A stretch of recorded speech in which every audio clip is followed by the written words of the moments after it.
Alright, today's lesson is about comparing and ordering fractions.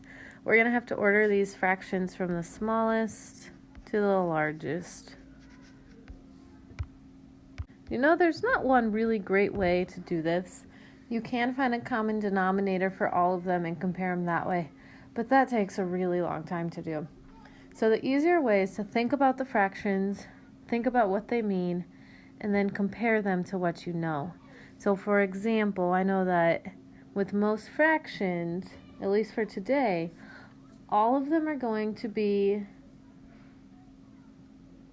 almost all of them, let me rephrase that, sorry, are going to be less than 1. So for now, my smallest number is going to be 1. My smallest number is going to be 0. My largest number is going to be 1. Alright, so looking at these fractions, 4/9, 1/100, 3/5, and 9/10, we need to figure out which ones are going to be less than 1/2. 1/2 is always a really great benchmark to use when comparing fractions. So which of those fractions are going to be less than 1/2?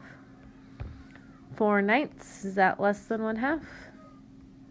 Yes, so I'm just going to circle that one for now. 1/100, that's less than 1/2. 3/5 is more than 1/2, and 9/10 is more than 1/2. So now we just have to compare these two, 4/9 and 1/100, to see which one is the smallest between the two.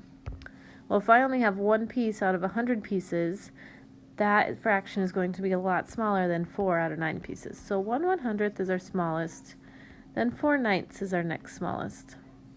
And the next step is to look at the fractions that are bigger than half, which are the two that we're left with, 3/5 and 9/10. So now we need to compare these two fractions.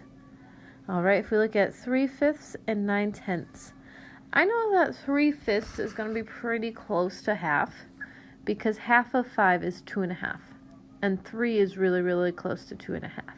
So that's going to be my next fraction, my next smallest fraction, because it is really close to half. Okay, and the last fraction, the only one that I'm left with, is 9/10. Alright, the next step that you'll have to do is put these numbers on a number line. So I have 0, I have 1, right in the middle is going to be 1/2. So with these fractions now, I know that 1/100 is a really small fraction.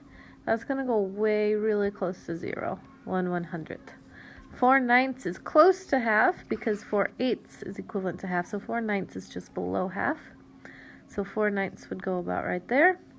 3/5 we already talked about is just a little bit more than half, so 3/5 would go about there.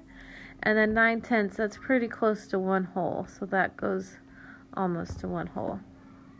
If you need to rewatch this again to help you understand, go ahead and do it.